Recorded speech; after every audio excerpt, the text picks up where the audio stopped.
And welcome to Understanding Photography with Kim Ayres, episode 82, the Halloween Challenge. So, Halloween was just at the weekend there, along with, we're currently, I think today in fact, is the Day of the Dead in the kind of Mexican tradition. Around this time is Samhain, the whole end of the year thing. I think in original Celtic pagan times, pre-Christianity, the whole Samhain sort of from the essentially the October 31st through to December to November the 5th. Kind of the 5 days were essentially the end of the old year, the start of the new year, the Day of the Dead, the sinning of times between ghost spirits, the ancestors, and the real world. And so this has spilt over into things like Halloween, but I think probably also the bonfire night as well, which happens on the 5th, although that's quite often in Britain at least associated with Guy Fawkes and political shenanigans from a few centuries ago. I don't think it's coincidental that there's a bonfire that happens at this time of the year as well. So, with all these things in mind, last week I set a challenge for Halloween or Samhain or Day of the Dead or any kind of equivalent for this kind of year, just to see what people would come up with.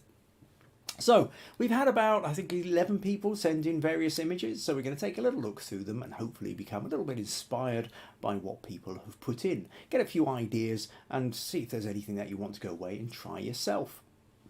So, with all that in mind, here we are, live on YouTube.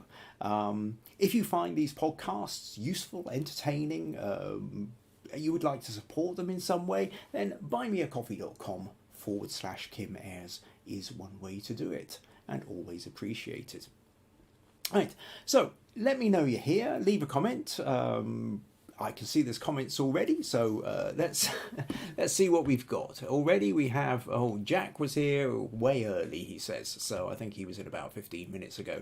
Pat from Somerset says, hi everyone. Rosemary says, happy November. Jack also says, it's cold here in Wisconsin.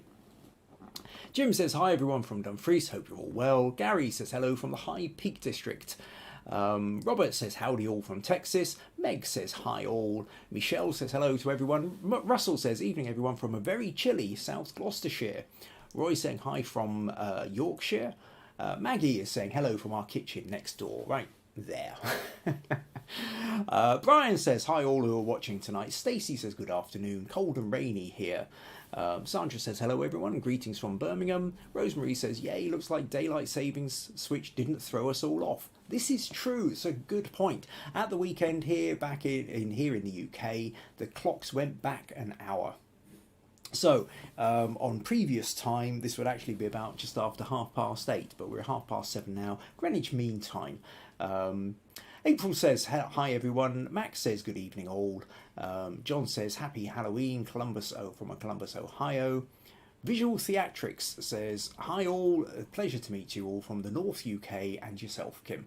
And Nuria says, evening everyone. Now, Visual Theatrics, I know we've met on Photo Crowd at this point live here without access to the bits and pieces. I can't remember your actual name. If you'd like to leave a little name in the comments as well, then it makes it easier to refer to you. Thanks.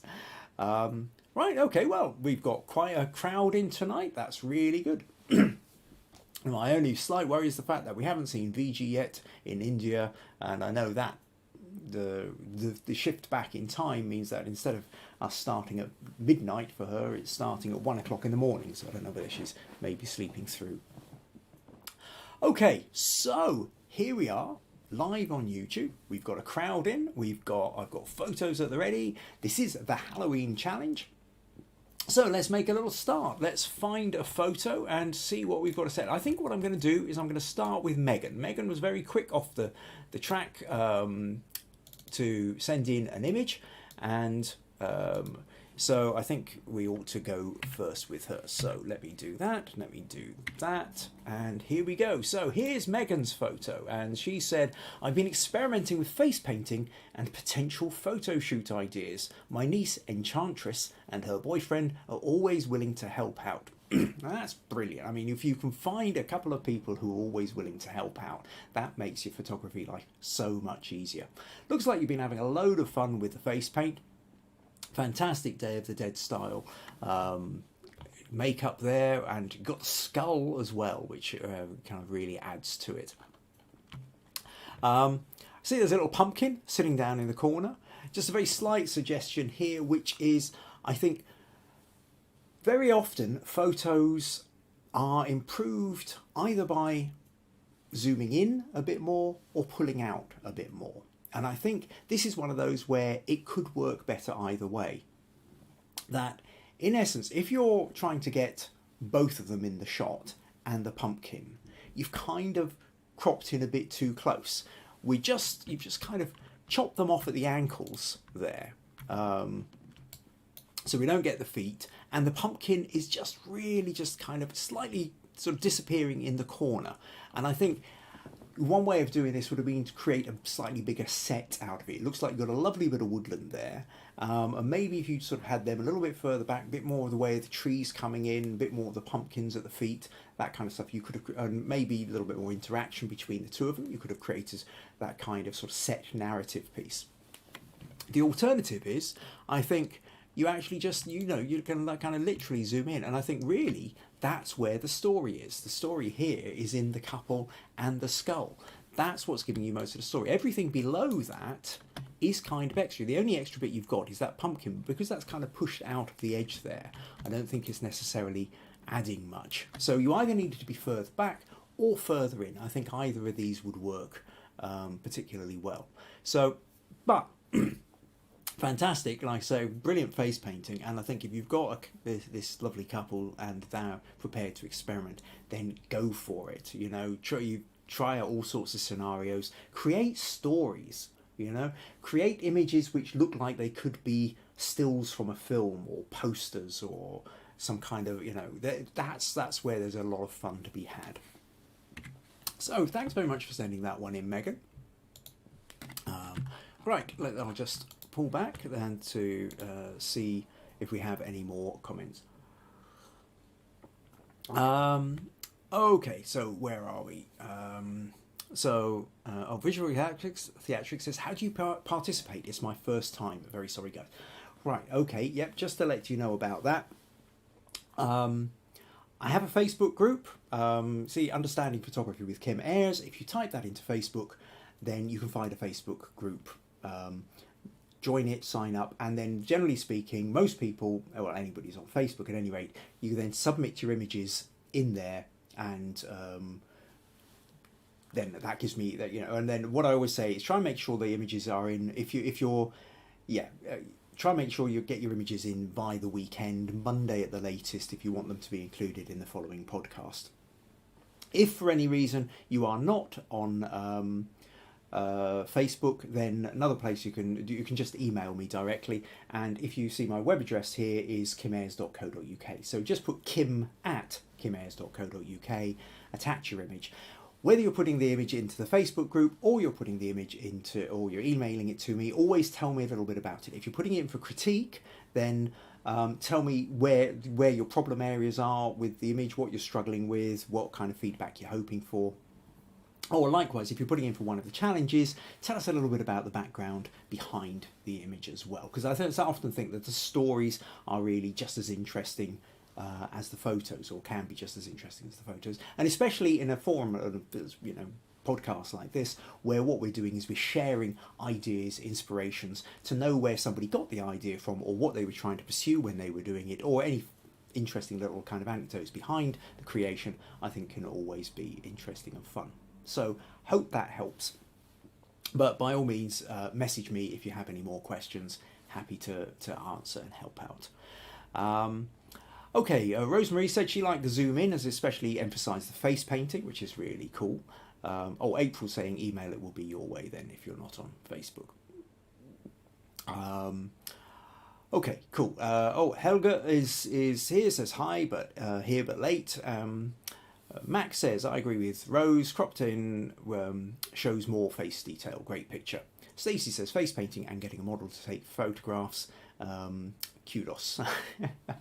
And Visual Theatrics says, perfect, thank you Kim, man, lovely bunch, thank you for making me so warm and welcome. Yeah, absolutely. And yeah, so Visual Theatrics, if you don't mind, give me a name, because you know, something easier to say than visual theatrics each time. That make life easier. And yes, Max says, where are you based? Yes, tell us where in the world you are as well. That's always kind of fun. We've got people here from America, we've got people from Norway, different parts of the UK, and then I know there's other people from other parts of the world that sometimes leap in as well. So yeah, always great to know where in the world you're coming from. Okay, so next then, let's go to, all right, okay, Visual Theatrics says Rebecca, okay. And I did mention the north. You did mention the north. This is true. Sorry about that, Rebecca. Okay, north of the UK. Right, so Rebecca, I will try and remember that. Cool. Okay. And Pat says, if we are a lovely bunch, it's a lot to do with Kim. Well, thank you, Pat. I will take the praise. I have a cavernous ego. You can throw all the praise you give at me you like. I always have room for more. But no, we do have a lovely group here, and I think it's pretty much self-selecting. We keep finding, you know, the nice people, the best people, kind of stick around.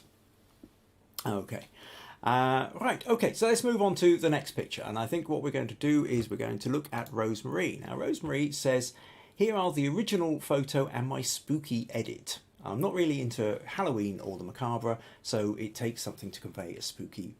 So to make something that conveys a spooky mood is quite a challenge for me. So this is Rosemary's spooky photo, and it does have quite a, and I quite like this. You know, we've got very kind of silhouetted birds hanging in the kind of the dead trees. Look, it's like a moon rising in the background.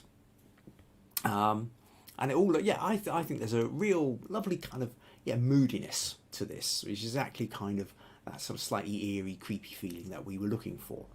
Interestingly, Rosemary sent the original photo, which is this. So it's not actually a moonrise, it's a sunset. But this presumably we're in one just taken a few minutes later, or is exactly the same one. I'm not sure whether you took it at exactly the same time or added in the sun bit afterwards. So Rosemary goes on. This is one of my first attempts at compositing. So I tucked in the sunrise, from which it was tweaked. Okay, so you put the sun in from a different one. All the bits are taken from the same porch. The moon, the eagles, which I know don't fly at night, hoping that makes it feel eerie. Looking forward to what everybody else submits. Well, I think it's really cool. I didn't recognise that it was eagles at first, but you're right. Actually, as you zoom in, these are much bigger. Yeah, they're much bigger than crows. Yeah, we're going to kind of see all the kind of the pale head. Is that a bald-headed eagle? So yeah, I think it's extraordinarily well done. There, you've put in the various birds. You know, given that, you know, if we look at the original, there are no birds in it apart from that little one flying there. You've turned it to black and white. You put the sun, and I think actually that's it's an excellent job. It really does create the atmosphere you set out to create. So smug points there, I think. And in fact, actually, yes, I think we should probably be so now. Good to give Megan some smug points for the last one for that face painting, which I think was particularly good. Cool. So thank you for sending that one in, Rosemary. Right.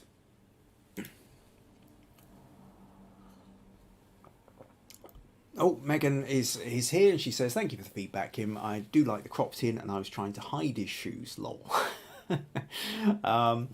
Yeah. I think it's one of those things where, so if you're going to crop someone's shoes out, essentially crop it further. Generally speaking, when cropping limbs, don't do it at the joints. So don't crop at the ankles, don't crop at the knees, don't crop at the elbows. If you're gonna do legs, crop at the shin, crop at the thigh. If an arm's gonna be cropped out, crop at the kind of mid-arm or the forearm, but again, not at the wrists or the elbows. If you crop, there's something a bit strange with photography, which is if you actually end up cropping directly on the joint itself, it just kind of looks wrong. Whereas if you cut kind of in the middle of the joint, in the shin, in the thigh, then it tends to look like it's been done on purpose. Otherwise, it tends to always have this kind of like it hasn't been properly thought through. However accurate or not that might be, that's the kind of effect it has. So worth remembering that too.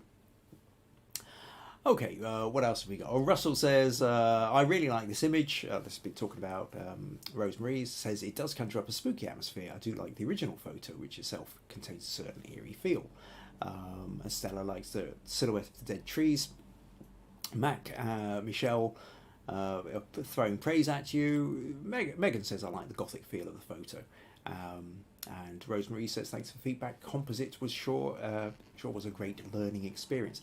Absolutely learning experience. I mean, I think the more you edit, the more you play around, you learn.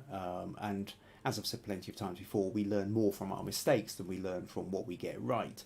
Certainly when you're editing, any form of editing, we tend to make an awful lot of mistakes. It's just those are the ones we don't show.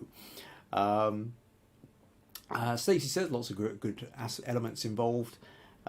Megan says, I never thought about that with the cropping aspect. Won't forget it anytime soon. Good. I'm glad that one worked. Okay, cool. April says it's also interesting with the cropping. Right, okay, so let's move on then. So the next one we're going for is Jack's. Now, Jack was having a lot of fun light painting.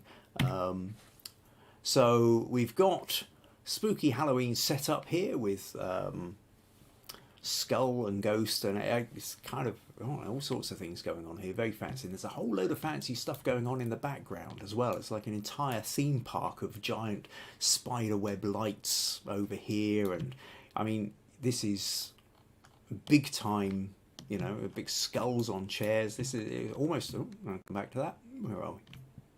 There we go. It's almost like a kind of Halloween theme park. So I asked Jack a little bit. So Jack said light painted this one. So I asked him a little bit more about it. He says the yard decoration was, as you can see, well lit. So I had to find a low spot in the yard to shoot from. I was using a 4-foot white light tube and a 2-foot blue tube. So this is where you get tube lights, so he's using a 4-foot one that's white and a 2-foot one that's blue. So I then used my speed flash to light the front of the decoration at 125th power, so as not to wash out the lighting effect. The blue tube had the end cap removed to give the electric effect and the bright areas. This area is also known for a lot of yard decorations, and so it's nice to see that much this much effort put in for the holidays. So basically, it sounds like what you've got there is the place that you live in or the place you visited here. Lots of people go out and really just go for it with Halloween decorations. Quite different from round here. Mostly round here, if you get a pumpkin or a turnip put in the window, that by and large quite often is the limit of it. But there's always some places, I think, where they tend to go. But it looks like you're in an area where you've really gone for it. So light painting is one of these where what you do is you put it on a several second exposure, move the light around, and the light gets exposed onto the sensor. And so you can create all these extra spooky effects over and above the picture that you've been doing. So lots of fun there, Jack. I think Jack also sent me a couple of other pictures of some of the things that were going on around there as well. So yeah, I think light painting is one of these things you can certainly have a lot of fun with. The main thing is what you do is you set your camera, you need it on a tripod, set it for several seconds, maybe 20 seconds, 30 seconds exposure, and then move around with, if you've got a movable light, then that's great, or torch. Start lighting things up. I think light painting can be a whole lot of fun. So thanks for raising that one there, Jack. A lot of fun with that, I think. Right. Sandra says that's impressive. April says that's cool. Stacey says nice light painting, very involved. And Jim also says impressive light painting. Rosemary says this is really clever, Jack. It almost looks like the ghost is in a crystal ball. Max says very clever, great use of light painting. I love the angle too. Makes a big difference to the overall image. Great work, Jack. Excellent. Right. Okay, next what we're going to move on to then is Ines. Now, Ines has also been playing around with composites. So here we go. Now I'm aware no matter where I stick my little screen, whether I'm up here or I'm down in the corner, sooner or later I'm half blocking a photo. What's the best way to to do this, I think I will just have to. You're gonna get this little slight behind the scenes, so I sort of drag the screen around a little bit. But if I do that, anyway, you get the idea. This is Innes, and he said, as attached is a composite of 2 photos, one of the moon set and one of a work colleague in fancy dress. They seem to be a good. They seem to fit the mood and spookiness of the season. I'm not sure how well I've merged them, so any advice would be appreciated. I think, yeah, I mean, great fun. You've got a work colleague who's all dressed up. Get the photo of with a zombie nun in this case. You've overlaid her with the moonrise photo in the background. Now, the tricky problem here. Sorry, what's gone on there? I need to. Yeah, there's hold the right button for zooming. Is we can see the line. The join line here, around here. When you're cutting out and you're putting a composite in, if you don't want to, it's the edging which is the trickiest bit. That's the bit which is going to give it away, and in this case it does give it away. It makes it look like one picture's been just stuck onto another. Now there are different ways you can kind of go about this. I should have probably opened Photoshop earlier. Part of the problem is that when you are extracting a bit, you might be using the auto tools, something like this, which just, and then that's all very well. You use that, you then cut out and what have you. But the kind of these auto grabber things always have a bit of a line, and you can't always be sure that they're getting the right edge of the line. So sometimes what you want to do is, let's just take a face here. I'm going to copy that, paste, and move it over here. Okay, now if I go back to here, then what we find is, again, we can kind of see on the edges that there's, you can kind of see where it's been cut out and it doesn't quite fit. If we go back to this quick selection, one option you can do is you can feather it slightly. So if we go to the selection and we modify and we feather it, and that creates a slightly softer edge. And say we just feather that by just 2 pixels, copy, paste. Now, that seems to have made it even slightly more so in that one. So another option is, sometimes that works. We go back to here. Let's pull, right, part of it is because we've got this white edge. So what we then do, having selected our area, if we go to select, modify and contract. So what we're going to do is we're going to pull it in. Let's say we pull it in by 4 pixels. So we're dragging it in a little bit. And then we select, modify, feather that maybe by 1 or 2 pixels. Copy that, paste. And now you can see this background here slots in much better. It kind of sort of fits a bit more easily. We've not got that white line around the edge that we had before. So sometimes if you're doing these auto selects, then once you've got the selection, just contract the selection. Go to adjust the selection and contract it by a couple of pixels, and maybe just feather it by 1 or 2 pixels as well. And then you tend to find that you end up with a smooth, you don't end up with a direct harsh line. Otherwise, you end up with options whereby maybe what you do is you use the clone tool and you get in close, and then you literally kind of you copy that bit, and then you just start sort of painting around the edge, something like that. And you can see that what happens here is we're copying this part and we're painting it over the edge there just to get rid of that line. So you can do that. I mean, at this point you are literally kind of pushing pixels stage, and it will take you a lot longer to do, but it is one of the most effective ways of doing it. Is coming in by hand. So you can see here now that this bit here where we've just done that, the blend looks perfectly fine. Down here where it hasn't, that's where the problem is. So in terms of fixing, getting her to look a bit more natural, you really got to be careful about, it's the join which makes all the difference as to where, well, not all the difference, but most of the difference. So that's your starting point. The second part of this is the lighting. you've got to make sure that if you're compositing two items together, that the lighting matches. And I'm not totally convinced that the lighting does match on this. This looks like a kind of, I don't know, like you could have been taken indoors under, you know, roof lighting, you know, normal kind of ceiling lighting or something like that. There isn't a kind of, whereas outdoors the light would be quite different. So, you know, you may be something, especially for something like a kind of spooky Halloween, a side light where half of her is sort of dropping into shadow, I think could be really quite interesting. I mean, Rosemary's composite worked in the fact that the birds themselves were silhouetted like the way the trees were silhouetted. So essentially the light was behind them, and having that matching light between the different elements of the composite worked. Now you couldn't have an exact match with this because you've got the moon behind and she would just be sort of lost in the silhouette and dark, but you could have something like it looked maybe like she was under a street lamp or something like that, and sort of done a slightly more interesting light, but then you would have maybe needed slightly other elements into the picture as well. So great start there, Ennis, lovely idea. But I think to getting composites to work, you've really got to start thinking about the join. How seamless are you getting it in, and what can you do to do that? Hopefully I've given you a couple of ideas there. And then usually the next big problem is getting the lighting consistent from one element to the next, so that it doesn't look like it's just been cut out and stuck on.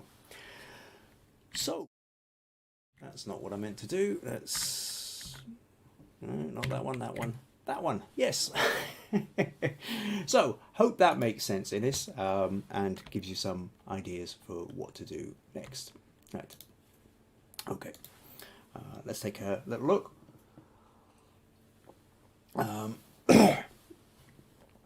Okay, where have we got? Oh, Stacey says she's got a neighbour that goes all out on Halloween as well. Right, okay. Meg says the photo that Jack did was very interesting.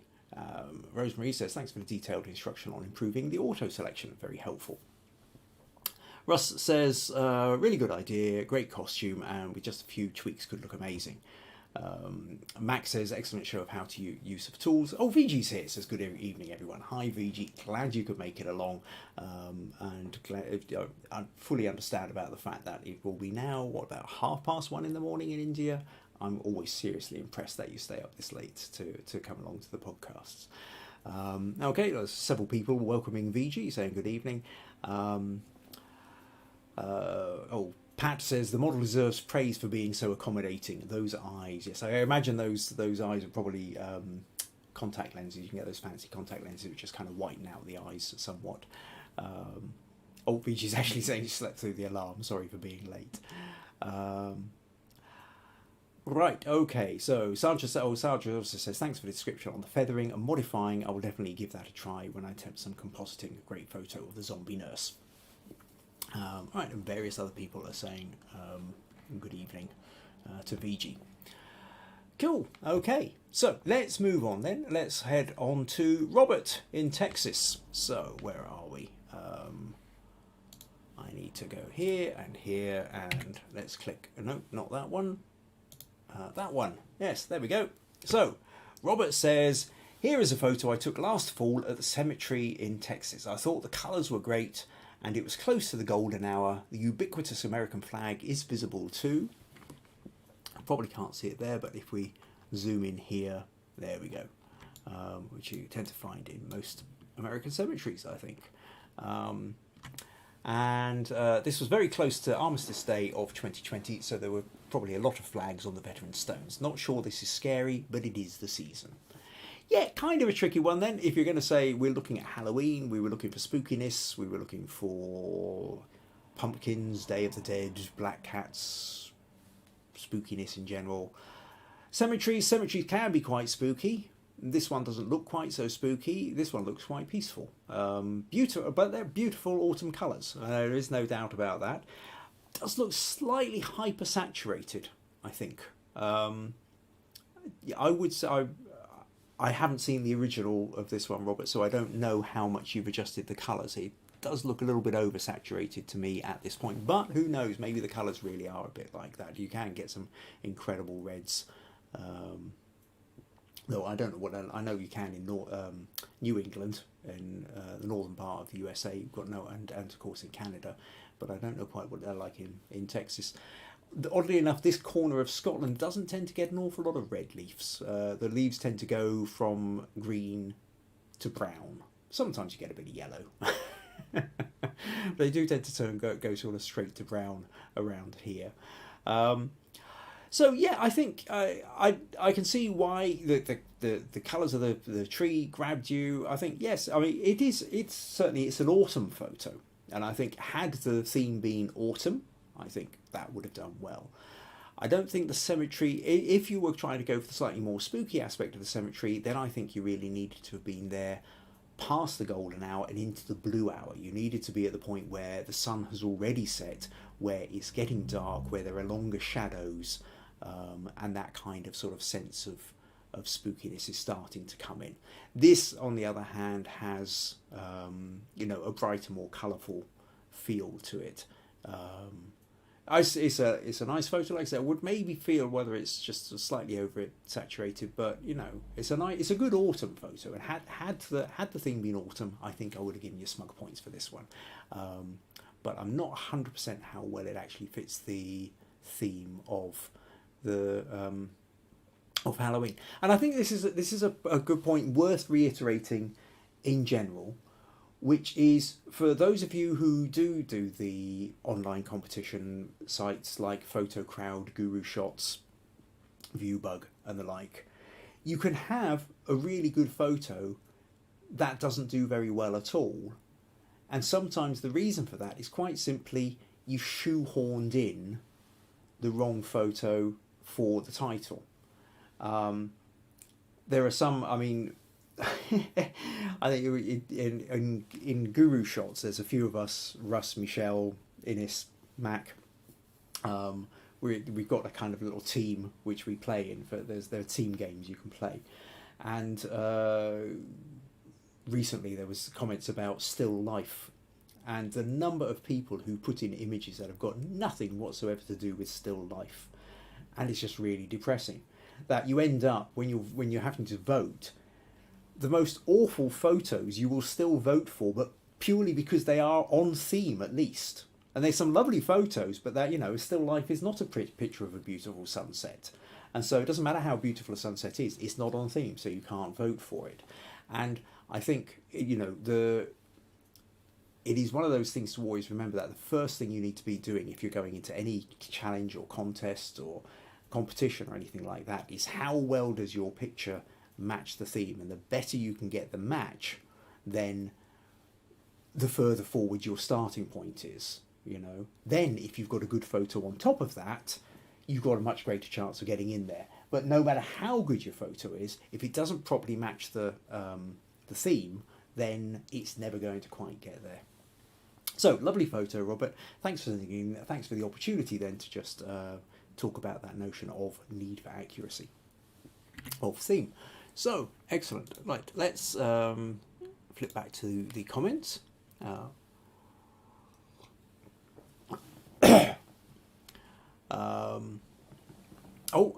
Rebecca says, I'm quite in love with this traditional image. It's scary, just the lower, it's just lower toned, so beautiful with the embers.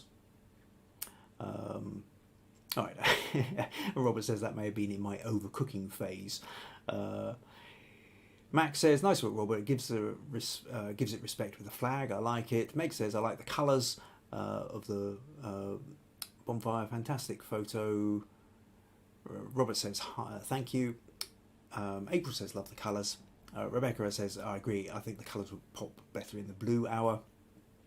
Viji says, the sky looks beautiful and the autumn leaves.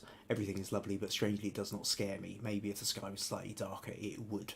And I think there you go. That's about not being back in the theme. Jim also says maybe more haunting in black and white. Max says, let's not get started on the still life.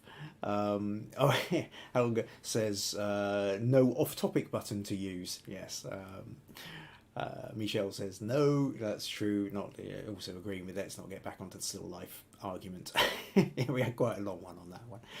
Russ says, or shadows versus silhouettes. Yes, that's another one.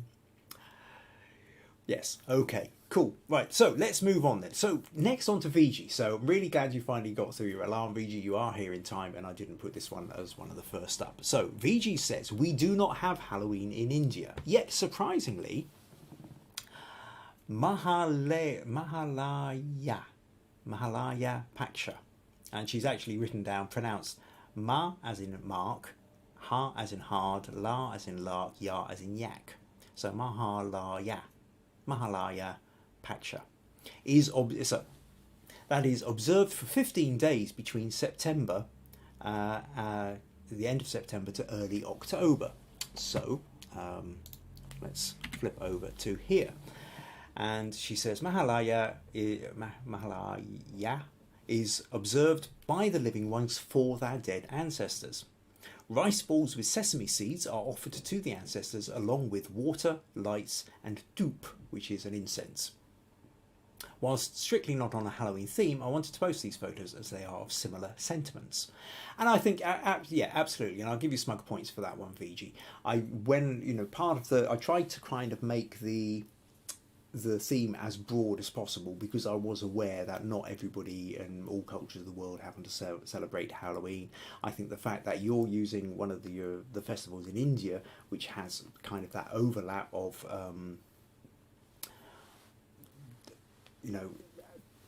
speaking with the spirits of the ancestors or meeting with the ancestors and that kind of thing, I think is perfectly fitting for this.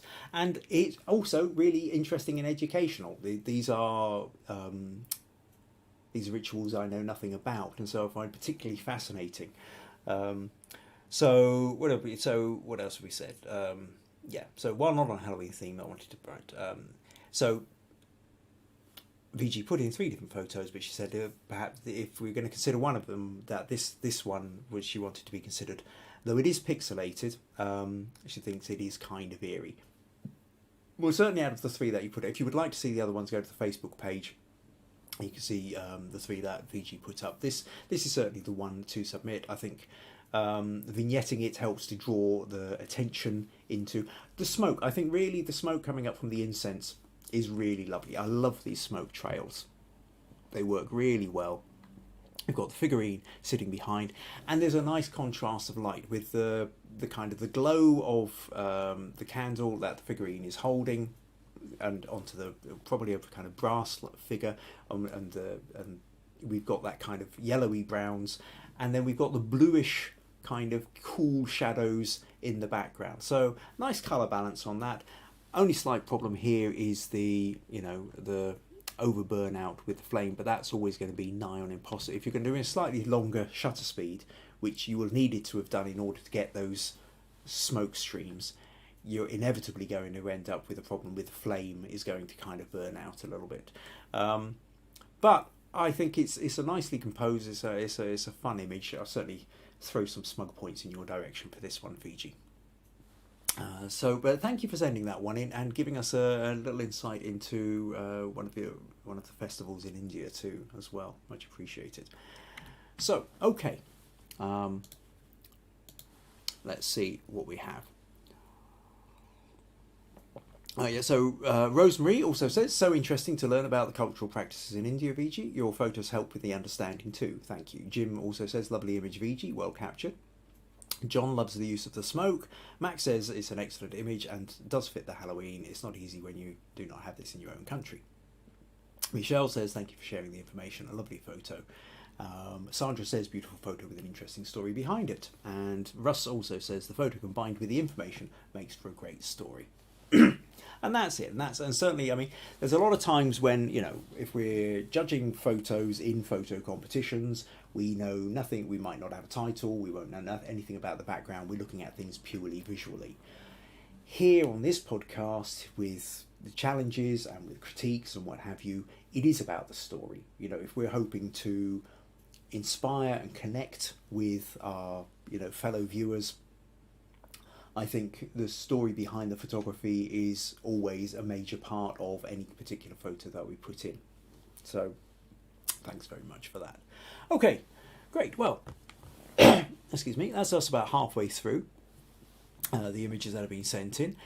Just a wee reminder, if you're finding these podcasts useful, interesting, educational, informative, entertaining, then do consider supporting them with buymeacoffee.com/Kim Ayres. A little bit like a tip jar, or like the hat if you're passing a busker in the street to fancy lobbing him something as a thanks for the entertainment. The other way you can help as well is invite your friends. If you're a photographer, chances are you know other people who are slightly manically obsessed with photography, and I'm sure they would benefit from this too. So bring them along. Okay, right. Well, Viji's come in and saying thanks to lists all the people who've already praised the picture, and says thanks for considering the photo for the challenge, and smug points. Yes, well, let's definitely get the smug points. Right, okay, next up then we've got Roy. Now Roy Roy sent me one photo which I thought was just brilliant, and where are we? This one. Roy says, this is not my challenge entry, but this photo is of me at Huddersfield Halloween Park Run 8 years ago. I popped this up this just popped up on Facebook Memories. So this isn't actually Roy's entry, but it is Roy on a fun run. So absolutely brilliant. You get smug points for this, just for putting it up, for doing a run dressed as a vampire. That's absolutely superb. I thought that was brilliant, Roy. So thank you very much for sending that one along. So now, Roy's actual entry is this one, which I also love as well. Roy says, this is my Halloween entry. This is taken in a local cemetery which has fallen into disrepair. I was lucky to be passing just at the right moment to capture this. As the skeleton comes out. But in reality, it's next to an industrial estate, and I attracted quite an audience who all applauded when they realised what I was up to. So yeah, Roy actually set out. He's got the skeleton, he's got the bits. He set it up in the to have it kind of crawling out from underneath the fallen. Oh, what's happened there? Go away, OneDrive. Come back here. Lost the picture. There we go. Right, try that again. I'm getting so fed up. Well, right, every time I try and press something to zoom in or out, I seem to be pressing the wrong button these days. Right. Anyway, so Roy set this up. He got the skeleton. He put it underneath the fallen gravestone, and then scattered some more leaves about the place to add to the effect. I think it's a lot of fun, and yeah, that strange idea as well. That while you're actually kind of creating a setup, you sort of end up drawing a small audience, and then it's kind of finally when you've done it and take the photo that you actually got the applause. I thought was brilliant. So yeah, a lot of fun. I think you said to me in the follow-up comments about the fact that you felt that the bottom right here felt a little bit empty, and yes, it does. It's almost the perfect space just down here to have something else. Now, whether that will be a skull or whether it will be a pumpkin or a turnip, even actually, I think given the fact that you're coming in from Yorkshire, I think a nice carved turnip, jack-o'-lantern kind of thing would work there as well. Just to kind of fill in that space, but also add to that nice Halloween theme. So thanks for sending that one in, Roy. And so double smug points for you, smug points for your charity run, and smug points too for your creation, for your Halloween creation. Right. Okay. So comments then. Jack says I learned so much here. Love it. Great. Glad. You've got several people. April says, LOL. Sandra says, lovely environmental portrait. April says, this is neat. Helga says, great. Michelle says, love it. Max says, great work, Roy. Really great capture. Also, great use of props. Awesome. Russ is saying, great fun run as well as well composed. Good job. Rosemary says, this is fun, Roy. I'll bet you made the day for the observers. Viji says, Roy, this one totally freaked me out. I love the skeleton grabbing the tombstone. Or is it called a headstone?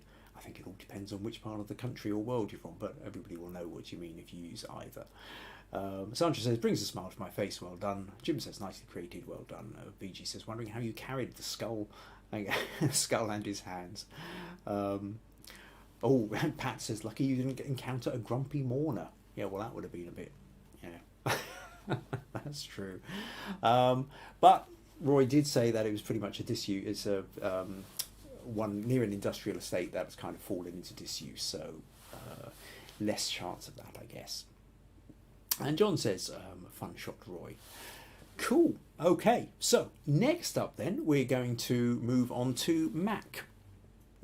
So, Mac has been really playing with the composites. It says, here is my take on Halloween, made up of 5 images there, overlaid with haze and finally distorted. So, images are 1, inside a church, 2, a spider, 3, a hangman's rope, 4, a model's eye, 5, some bloke stood outside in fancy dress. So this is weird, nightmarish stuff. Yeah, I wasn't quite sure what to make of it, first of all, but it fits the bill. Have a smug point there, Mac.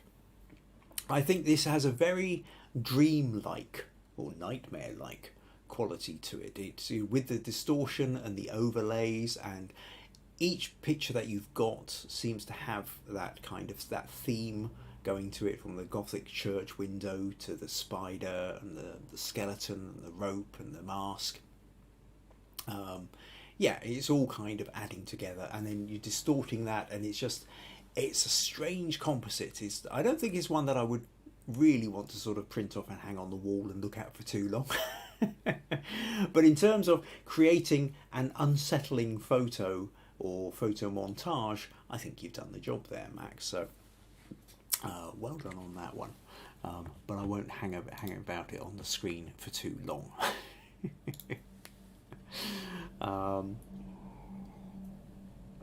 Oh, Naria says, love the spider. April says, creative. Mac says, welcome to my world. If that's what's going on in your head most of the time, Mac, I worry for you, to be honest. Oh, Roy's saying he carried the skull and hands and what have you in a carrier bag, so as not to freak everybody out.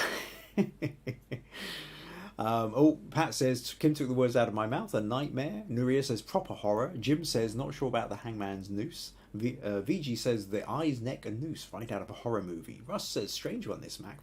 For those from the UK old enough to remember, it makes me think of Tales of the Unexpected. Ah, yes. I remember Tales of the Unexpected, a 1970s, I think might have gone into the 80s, little half-hour shows that used to go on where there was always some kind of weird twist at the end. Kind of TV show with a horror twist on it, usually. I remember them well from my childhood. Sandra says, good composite.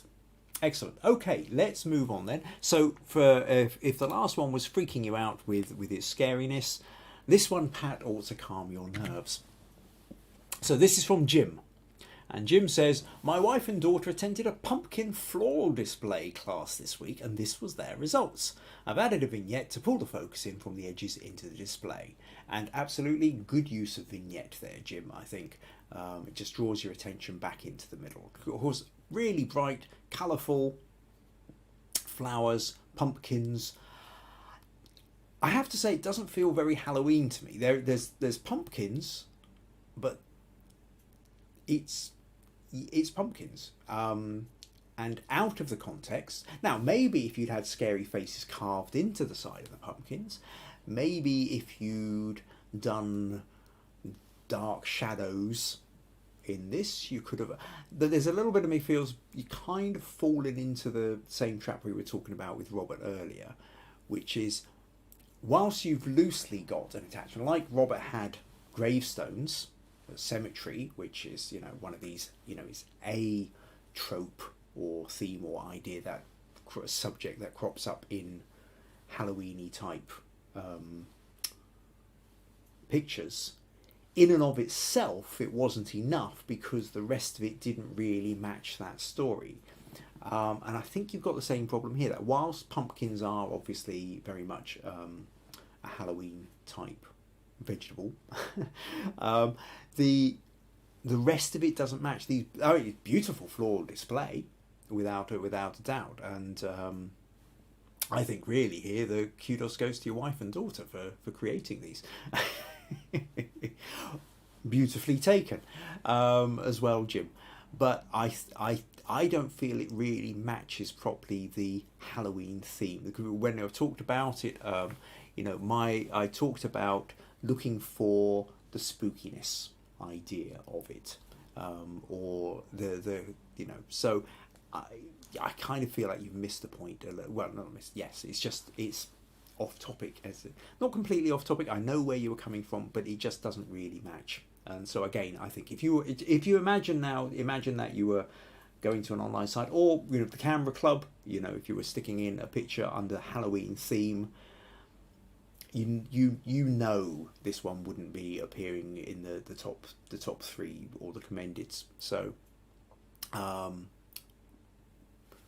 nice to have a nice kind of calming photo after Mac's nightmare, but I think you missed it there, Jim. So sorry about that one. So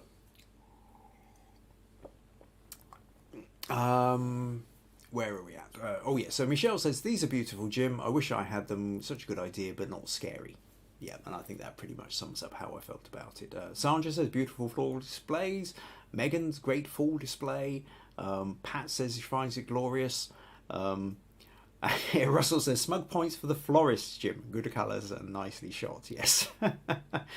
Helga says, it feels a bit tilted to the right. That's true. That was something else. I must admit, I did kind of feel slightly was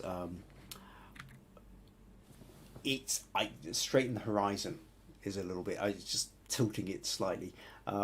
It was one of the first things that kind of cropped up in my mind. I think the bigger thing here is, even if we straighten the horizon, you're still off topic. It's not going to. So I wasn't, but I think it's a good point mentioned there.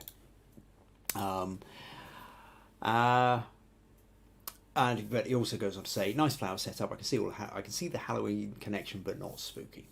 Okay, Jim says, I will pass on your comments to my wife and daughter. Okay, Viji says, beautiful display of flowers. Excellent. Okay, right, let's move on then. So next up then we have Nicola.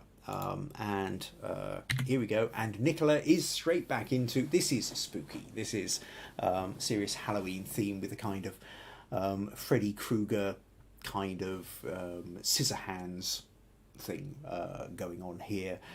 Moody lighting, black and white, one eye catching the light, the other one in shadow. But what I do also quite like about this is, whilst this eye is lit and the light is catching it and it's wide open, the eye in shadow is also has got a little bit of a catch light in it as well, so there's still a sense of life in the shadow. Very grainy, obviously. So Nicola goes on to say, hi Kim, I found that the first self-portrait challenge, which some of you may remember I did back earlier in the year, says, I found doing the self-portrait challenge very scary, but a teensy bit fun. So this time I decided to do a fun, but a teensy bit scary self-portrait. It's been taken on the phone, so the quality is not great and quite grainy. However, given the nature of this, I think that adds to the overall effect. I do hope this image doesn't cause too much distress to those viewing it. Thanks for another great challenge. Yeah, I mean, I think you probably can get away with the grain to a certain extent. Now, I don't know whether it's my monitor or whether it's difficult to tell. It looks like there's kind of greens and purples in this, so it might have been if you were turning it to black and white. Yeah. I think you could maybe go proper black and white as opposed to this looks, there's something about, there's a slight colour shift in this. Anyway, I wouldn't worry too much about it. But I think it's a great, certainly smug points for you there, Nicola. I think it's, and it's what's also good about this is it's a really good composition too. The lighting is obviously part of it that's making it scary. The expression, the eyes, that's really good. But the way you've got the scissors, fantastic diagonals with the head tilting one way, and the scissors, knife fingers going the other way. If you remember what I've talked before about the notion that diagonals ramp up the emotional and the sense of movement, the sense of intensity. Whereas horizontals and verticals create a sense of stability and a kind of calming effect. diagonals ramp up the energy. And so I think probably this is one of the strongest photos we've had of the evening in terms of using that sense of diagonals to really ramp up the energy of what's already an interesting photo. But if that was just straight up and the scissors were straight, it was still could be interesting, but it wouldn't have the same amount of energy and movement in it, which this does. So I think double smug points for you there on that one, Nicola. You fit the brief, but I love the composition on this one. So thanks very much for sending that one in. Right. Okay. And so where are we? Sandra says, scary. John says, good shot with the scissor hands. I like it. Rosemary says, grainy works well with this image, Nicola. Jim says, thanks everyone for your positive comments. Megan says, I like this photo. I would have added blood on the skin where the blades are. Pat says, let's hope the model didn't get an itchy nose. Yes, it's true. You wouldn't want to be scratching your nose with a sharp knife, would you? Russ says, this works really well for me. Black and white adds to the drama, and the close crop is very powerful. Agree with you, Kim. The light on the darker eye is somewhat disturbing. Great work. Max says, like it. Sometimes going out of our comfort zone and doing something different works. Another good job. Michelle says, this really fits the brief. Great in black and white. Jim says, scary picture. I like it. Nuria says, nicely done, Nicola. Love it. Viji also says the eyes capture the attention, then the scissor hands. Lovely photo. So there you go, Nicola. I think you're a good approval all around here. Right, okay, so we're just about to move on to the final photo, and then I will tell you what the theme of what I'm going to be talking about next week, so don't run off too quickly. No, not that. Let's pull that up and then flick over to here. And next photo. So this one is from Garry.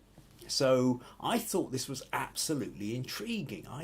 It really grabbed me, this one. It's got a very kind of haunted, ghost-like. It's like one of those things where the spooks are, the spirits are grabbing other materials to create a face out of it. I love the texture in this. I love it. There's a real kind of, reminds me of certain films that I've seen. I know I couldn't give you exact ones, but it has that kind of familiarity to it. So Garry says, this image is inspired by the great English ghost story writer M.R. James. The story tells of a tale of an introverted academic who happens upon a strange whistle while exploring a Knights Templar cemetery on the East Anglian coast of Britain. When blown, the whistle unleashes a supernatural force that terrorizes its discoverer. The end scene in the story is where a figure draped in cloth rises up from a spare bed in the room the haunted is sleeping. The image was made using a plain white... Now, Garry also sent in... So the image was made using a plain white Venetian mask and then muslin pulled through the eye and mouth sockets. So you can see he's got the muslin here, he's got the mask in the background, and he's starting to pull the muslin through it. And then by combining the two of those and then giving it... I must admit, I do quite like that sepia shift in it as well. I think it will work just as well in straightforward black and white. I think that sort of slight into the sepia bit also does add a sort of slightly interesting dimension to it as well. So, smug points definitely there for you, Garry, as well. Cool. Right, so let's close that and take a little look. We've got... where are we?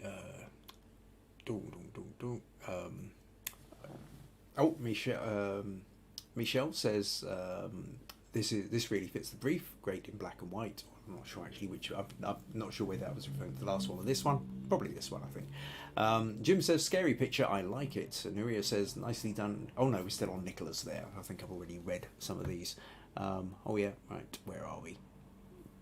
April says it's so cool to see this in a movie. Michelle says really spooky, well done. Megan says this is a great photo. Rosemary says loads of smug points, Garry. The idea, the texture, the colour, the story, excellent. Sandra says really like the photo. Colour toning is really good. April says, I am impressed. Viji says, nice idea. The socket for eyes, the texture's super good. John says, very creative, Garry. Russ says, fantastic composition, Garry. Very creative. This has a real nightmarish feel to it. I love it. Meg says, absolutely fantastic job of photos for the both of them. Max says, this is a powerful feel, great texture, and just a hint of tone adds to the eerie feeling. Awesome, Garry. Helga says, nice idea and well done. Naria says, don't know why, but it reminds me of the trees in Lord of the Rings, that kind of shape, if you know what I mean. Oh, the Ents. Yeah, kind of. I think I do know what you mean there. And Jack says, people have such great ideas.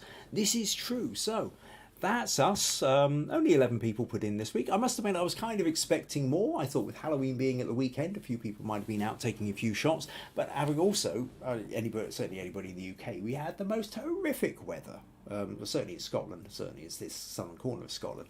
The trick-or-treaters and the geysers and what have you weren't out much at the weekend. Hardly surprising given the appalling weather we had. But anyway, yes, some really lovely ideas. So that's thank you ever so much to everybody who took part, who put in the pictures, told us a little bit about them. I hope that everybody's feeling a little bit more inspired by what they've seen this evening. Next week then, I'm going to be talking about books. And this will be ahead of a book challenge that I will set for 2 weeks' time. So I'll talk more about that next week. Also, though, as well as talking about books, what I'm going to be doing, it will be back to a critique week. So next week, then, we will have this. Because we've had 2 challenges in a row, it's now, and previous to that, I think we maybe had 1, and then I had with a couple of weeks where the computer wasn't working and all bits and pieces. We've not had a lot in the way of critique. So this is your chance if you've been saving up your images. The critique section in these podcasts is your chance to stick in a photo and get feedback on it. You know, where are your sticking points? Is the sticking point, were you struggling with the lighting? Were you struggling with the composition?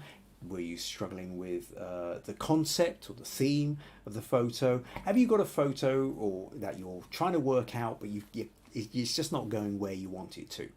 Go to the Understanding Photography with Kim Ayres Facebook page, stick it in and let me know what it's about. If you don't do Facebook, email it to me, kim@kimayres.co.uk, and let me know again what your sticking points are. So that's possibilities for having for putting your images in for critique for next week. Again, try and get them into me by the week, and depending on how many, generally speaking, I can tend to do about half a dozen in any one thing. So if only 4 people send in, I can do all 4. If 8 or 10 people send in, then I will have to have a cut-off point. So those who put in first are probably more likely to have that photo put in. So have a think about that. Get your images to me. Got a last few comments here. Max says, thanks for a great podcast. Oh, I'm glad. Rebecca says, I did email one, probably far too late, perhaps more prepared next time. I don't remember seeing it, Rebecca. Maybe just double check it got through to me, or email me again, please. I can't remember seeing it. Roy says, I've got quite a few ideas from tonight. Thanks and well done, everyone. Nuria says, I'm glad you know what I'm talking about, Viji. Okay, there's conversation going on there.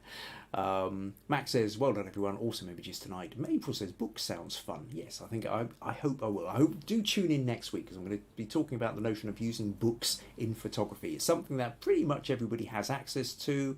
And if you don't, there'll be a library or somebody you can borrow a book from, I'm sure, as well. Jim's saying excellent images and handy editing tips. Right, okay, lots of people saying thank you, good evening, enjoyed it and all the rest of it. So thank you very much to everyone who's taken part, and I look forward to seeing you all next week.